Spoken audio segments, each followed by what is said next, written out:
আরে ওই দেখ সোনাদা যাচ্ছে। এ সোনাদা, বল। আরে তোকে তো অনেকদিন পরে দেখলাম, আয় একটু বসে আড্ডা দি।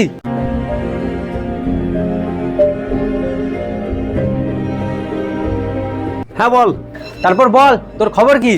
হ্যাঁ আমার খবর ভাই, তোদের ভালোবাসাতে আমি ভালোই আছি বুঝলি তো। আর তোর মুরগি পোল্ট্রি ব্যবসা কেমন চলছে?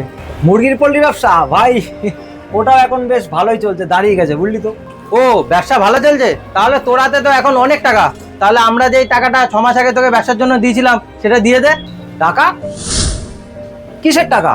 কেন, তোকে যে আমরা সবাই মিলে 23,000 টাকা তুলে দিলাম সেই টাকাটার কথা বলছি। মনে আছে টাকাটা নেওয়ার পর তোদেরকে আমি কি বলেছিলাম? ভাই আমি সত্যি কথা বলছি, তোদের এই ঋণ আমি কোনোদিনও শোধ করতে পারবো না। ঠিক আছে তাহলে মনে পড়লো তোদের, আমি আসি। হ্যাঁ